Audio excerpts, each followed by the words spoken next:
ఆ చెరువు గట్టే ఆమెకు ఒక కోట. ఆ 4 రోజులు అక్కడ జరిగేది ఏమిటి? తాగుడు బూతుల వల్ల బాధపడింది ఎవరు? చివరికి లాభం జరిగిందా? భక్తుల వేదనకు పరిష్కారం దొరికిందా? అనే విషయాలను తెలుసుకునే ముందు మొత్తం వీడియోని ఎక్కడ స్కిప్ చేయకుండా చూడండి. అలాగే చూసిన తర్వాత ఈ వీడియో నచ్చినట్లయితే ఖచ్చితంగా లైక్ చేయండి. మా ఛానల్ సబ్స్క్రైబ్ చేసి సపోర్ట్ చేయండి. ఈ వీడియో మీద మీ యొక్క అభిప్రాయాన్ని కామెంట్ రూపంలో తెలియచేయండి. ఇక్కడ ఒక చిన్న విన్నపం నా వైపు నుంచి మీకు ఏమిటంటే, మా ఛానల్కి వాచ్ అవర్ అనేది కొద్దిగా తక్కువగా ఉన్నది. మీరు పెద్ద మనసుతో కొంచెం మా వీడియోని ఎక్కువ సమయం చూసినట్లయితే ఖచ్చితంగా మాకు ఆ వాచ్ టైం అనేది యాడ్ అయ్యి మా వీడియోకి మా ఛానల్కి లాభం చేకూరుతుంది. మమ్మల్ని మీరు సపోర్ట్ చేసినట్లుగా ఉంటుంది. మరిన్ని వీడియోస్ ఉత్సాహభరితంగా చేయడానికి, సమాచారాన్ని సేకరించడానికి, మమ్మల్ని మేము మోటివేట్ చేసుకోవడానికి అనువుగా ఉంటుంది. వీడియోని వీలైనంత వరకు ఎక్కువ సమయం చూడటానికి అయితే ప్రయత్నం చేయండి. ఖచ్చితంగా ఈ వీడియో వల్ల కొత్త సమాచారాన్ని అయితే మీరు తెలుసుకోవడం జరుగుతుంది అని నేను భావిస్తున్నాను. అందుచేతనే ఈ నా విన్నపం మీకు చేయడం జరుగుతుంది. ఇంకెందుకు ఆలస్యం, వీడియోలోకి అయితే వెళ్ళిపోదాం.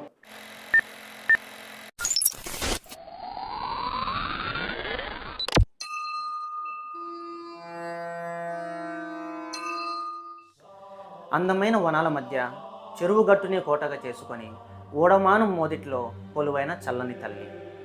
తరతరాలుగా ఆ చుట్టుపక్కల పల్లెల వారికి రక్షణ కల్పిస్తూ వరద ముప్పు నుంచి కాపాడుకుంటూ వస్తున్న ఆ తల్లిని గ్రామదేవతగా కూడా కొలుస్తారు. అలాగే వనదేవతగా కూడా పూజలు చేస్తారు. అలాంటి ఈ చల్లని తల్లికి ప్రతి సంవత్సరం కూడా జనవరి నెల సంక్రాంతి పండుగ చివరి రోజు నుంచి 4 రోజుల పాటు ఘనంగా వేడుకలైతే నిర్వహిస్తారు. ఉదయం నుండి నైట్ 9 గంటల వరకు కూడా ఈమెకు ప్రతిరోజు 4 రోజుల పాటు ఒక్కొక్క రోజు కొన్ని పల్లెలు కలుసుకొని ఈమెకు పూజలు నిర్వహిస్తారు. నైవేద్యాలు పెడతారు. అక్కడ ముక్కబొళ్ళు తీర్చుకుంటారు. యాట బలులు ఇస్తారు. చాలా ఘనంగా ఆమెకైతే అక్కడ ఈ 4 రోజుల పాటు అన్ని గ్రామాల వాళ్ళు ఒక్కొక్క రోజు ఒక్కొక్క విధంగా ఆమె పూజలు అయితే నిర్వహించడం జరుగుతుంది. ఓడమాను మొదట్లో కొలువైన ఈ చల్లని తల్లికి ఎదురుగా ఒక 50 అడుగుల దూరంలో ఒక రావి చెట్టు అయితే ఉంటుంది. చాలా పెద్ద చెట్టు ఉంటుంది. అక్కడి వరకు 30 అడుగుల వెడల్పుతో ఒక 60 అడుగుల పొడవుతో ఈమెకు ఒక గద్దెనైతే ఏర్పాటు చేశారు. ఆ గద్దె పైనే ఈమెకి వేడుకలన్నీ కూడా నిర్వహిస్తారనమాట. ఇప్పుడైతే ఆ గద్దెను ఇంకా ఎక్స్టెండ్ చేసి ప్రహరీ గోడ కూడా ఏర్పాటు చేశారు. ఆ సిమెంట్ గద్దె ఎక్స్టెండ్ చేసి ప్రహరీ గోడ పూర్తి చేయడానికి పట్టిన సమయం ఉంది కదా, ఆ సమయానికి ముందు ఒక చిన్న ఇన్సిడెంట్ అయితే జరిగింది. అది మాతో ముడిపడి ఉంది. ఇది మీరు వింటే గన, మొదట్లో నేను మీకు చెప్పాను కదా, భక్తుల ఆవేదనకు పరిష్కారం దొరికిందా అని. అలాగే తాగుడు బూతుల వల్ల చివరికి లాభం జరిగిందా అనే 2 ప్రశ్నలకు సమాధానం ఇక్కడ మీకు దొరుకుతుంది.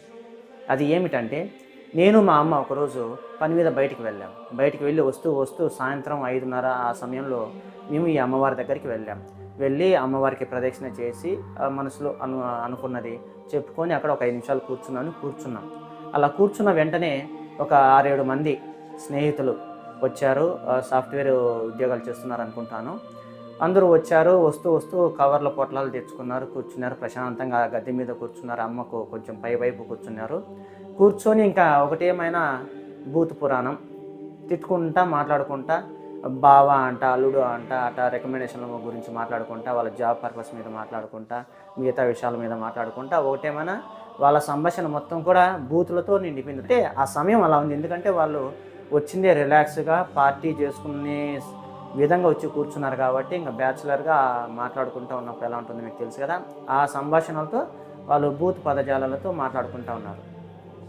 అప్పుడు నేను మా అమ్మ మనసులో కొంచెం బాధపడ్డాం అన్నమాట. ఏందమ్మా నువ్వు ఇంత మహిమగల తల్లివి, ఇన్ని గ్రామాలను తరతరాలుగా కాపాడుకుంటూ వస్తున్నావు, ఇంత ఘనంగా నీకు వేడుకలు జరుపుకుంటున్నావు, అలాంటి నీవు నీ దగ్గర భక్తులు ప్రశాంతంగా కూర్చున్నామని వస్తే కదా, ఇలాంటి వాళ్ళు కూడా ఇలాగే వచ్చి కూర్చొని నీ తల మీదనే కూర్చొని ఈ విధంగా సంభాషణలు బూతులతో నిండిపోయి మాట్లాడుతూ ఉంటే ఎలా సహిస్తున్నావు తల్లి?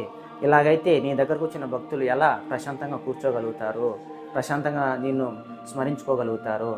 గుడికి వచ్చేది మనశ్శాంతి కోసం కదా. ఇక్కడికి వచ్చినాక ఇలాంటి వాళ్ళు వచ్చి నీ తలపైనే కూర్చొని ఇలాంటి మాటలు ఇలాంటి సంభాషణలు చేస్తుంటే నువ్వు ఎలా వింటున్నావు తల్లి?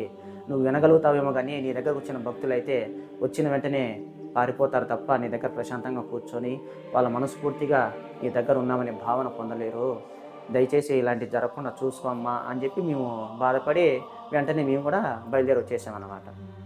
అలా వచ్చేసిన ఒక 2-3 రోజులకే అక్కడ కన్స్ట్రక్షన్ అనేది స్టార్ట్ అయింది.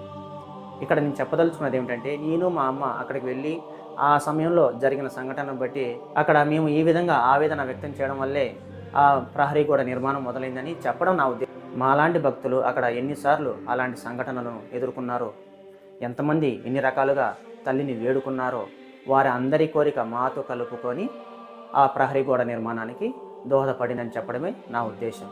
ఇది మాత్రమే కాదు, ఇంతకుముందు కూడా మేము అక్కడికి చాలాసార్లు వెళ్ళాం. ఈ వేడుకలు నిర్వహించేటప్పుడు కూడా వెళ్ళామన్నమాట. అలా వెళ్ళినప్పుడు అక్కడ ఒక పెద్ద ఆయన అడిగినప్పుడు, ఏంటి మీరు ఇంత ఘనంగా బాగా చేస్తున్నారు, ఈ చెట్టు ఊడ చెట్టు అంతా కూడా బాగా కంపతో తీగలతో అల్లుకుపోయి ఉంది, శుభ్రంగా లేదు, అమ్మకు ఒక గుడి ఏర్పాటు చేయొచ్చు కదా, ఇన్ని గ్రామాల వాళ్ళకి అమ్మకు పూజ చేస్తున్నారు, నిర్వహిస్తున్నారు, ఒక గుడి కట్టేయచ్చు కదా అని మేము అడిగామన్నమాట. అడిగితే ఆ పెద్ద ఆయన చెప్పింది ఏమిటంటే, నువ్వు నేను అనుకుంటే జరిగేది కాదు నాయన, ఇది ఆమె కనిపించాలి, ఆమె కనిపిస్తే మధ్యాహ్నానికి గుడి కట్టించుకుంటుంది. కానీ ఈ ప్రశ్న చాలామంది ఆమెను అడిగారు. అడిగినప్పుడు ఆమె చెప్పిన మాట ఏమిటంటే, నేను వనాల మధ్య ప్రకృతి సిద్ధంగా ఉండడమే నాకు ఇష్టం. ఈ చల్లటి గాలులు పక్షులు అన్నీ తిరుగుతూ ఉంటే నాకు ఆనందం. ఈ ప్రకృతిపరమైన ఈ యొక్క వనదేవతగానే పూజలు అందుకుంటూ మీ గ్రామాలకు రక్షణ కల్పిస్తాను, నాకేం ఇప్పుడు గుడి అవసరం లేదు అని చెప్పిందంట. అందుకోసమని ఎవరు గుడి కట్టలేదు నాయన, ఆమె అనుకుంటే క్షణాల మీద గుడి పూర్తవుతుంది అని చెప్పారన్నమాట. మరి ప్రహరీ గోడ అంటే ఏదైనా ఆమె అనుగ్రహమే ఉండాలి, ఆమె అనుకుంటేనే మనం చేయగలుగుతాం, మనం ఏం చేయలేము అని ఇంతకుముందు చెప్పినాడు అనమాట. ఆ మాటకి ఇంతకుముందు చెప్పినాడు అనమాట.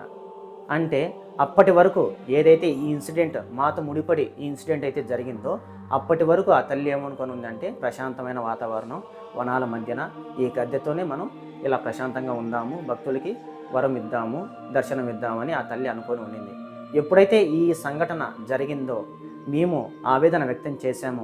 మాలాంటి భక్తులకి ఎన్ని రకాలుగా అలాంటి సంఘటనలు ఎదురయ్యాయో, వారెంత బాధపడ్డారో, వారి అందరి బాధకి ఆవేదనకి పరిష్కారం ఆ రోజు అమ్మ తన నిర్ణయాన్ని మార్చుకున్నది. నేను వనాల మధ్య ఇలాగే ఓపెన్ ప్లేస్లో ఓపెన్గానే నేను పూజలు అందుకుంటాను, మీకు రక్షణ కల్పిస్తాను, ఆశీర్వదిస్తాను, మీ వరాలు మీ కోరికలు తీరుస్తాను, మీకు అభయాన్ని ఇస్తానని చెప్పిన ఆ తల్లి మాట ఏదైతుందో దాన్ని ఆమె నా భక్తులు నా దగ్గరకు వచ్చి ఈ విధంగా బాధపడుతూ తమ బాధను వ్యక్తపరుస్తూ ఉంటే, భక్తిగా నన్ను పూజించుకోవడానికి మనశ్శాంతి కోసం వచ్చే భక్తులు ఇక్కడ కూర్చొని ఇవ్వకుండా ఇలాంటి వాళ్ళు వచ్చి ఇలాంటి దుర్భాషలు మాట్లాడడం వల్ల వాళ్ళకి మనశ్శాంతి లేకుండా పోతుంది అనే భావనతో వారు వెళ్ళిపోతున్నారు. కాబట్టి నా భక్తులు నా దగ్గరకు వచ్చి వాళ్ళు బాధపడకూడదు, నా దర్శనం కోసం, నాకు పూజలు చేయడం కోసం, మనశ్శాంతి కోసం దగ్గరకు వచ్చి నా భక్తులు నా ప్రహరీ గోడలో క్షేమంగా ఉండాలి, నా దగ్గరకు వచ్చే భక్తులకి రక్షణగా నేను ఖచ్చితంగా ఉండాలి అనే ఉద్దేశంతో ఆమె ప్రహరీ గోడను ఏర్పాటు చేసుకున్నది. దానివల్ల ఇప్పుడు ఏమవుతుందంటే, కేవలం ఆమెకు పూజలు చేసేవాళ్ళు, మనశ్శాంతి కోసం వెళ్ళేవాళ్ళు, ఆమెను ఆరాధించే వాళ్ళు మాత్రమే ఆ గుడి లోపలికి ఆ ప్రహరీ గోడలను దాటుకొని లోపలికి వెళ్తారనమాట. మిగతా టైంపాస్కి వచ్చే వాళ్ళందరూ ఆ చెరువు గట్టు మీదకి, ఆ చెట్ల కిందకి వెళ్ళిపోతారు. దీనివల్ల ఏమైంది, అక్కడికి వచ్చే భక్తులకి అలాంటి వ్యక్తుల యొక్క బూతు పదజాలాలతో కూడుకున్న సంభాషణలు వినేటువంటి కర్మ తప్పోయిందనమాట. ఈ విధంగా ఆ తల్లి తన నిర్ణయాన్ని మార్చుకొని తన భక్తుల కోసం, తన భక్తుల ఆవేదనను తీర్చడం కోసం తాను తీసుకున్న నిర్ణయాన్ని మార్చుకొని ప్రహరీ గోడ నిర్మాణం అయితే ఏర్పాటు చేసుకున్నది. ఇంకా గుడి అయితే నిర్మాణం జరగలేదు, ప్రహరీ గోడ వరకు మాత్రమే ఆ తల్లి ఇప్పటికైతే అంగీకరించింది, తనకు ఒక హద్దును ఏర్పాటు చేసిందనమాట. ఈ విధంగా ఆ తల్లి భక్తులకి తన యొక్క ఆశీర్వాదాన్ని అందిస్తూ పూజలు అందుకుంటూ ఆ చుట్టుపక్కల గ్రామాల చేత ఆ 4 రోజుల పాటు ఘనంగా వేడుకలు జరుపుకుంటుంది అన్నమాట. ఆ ప్రహరీ గోడ ఏర్పాటులో మాతో కనెక్ట్ అయి ఉన్నటువంటి బంధం ఇది. ఈ అమ్మవారిని నల్లగంగమ్మ అంటారు, వనదేవతగా పూజిస్తారు, గ్రామదేవతగా కూడా ఆరాధిస్తారేమని.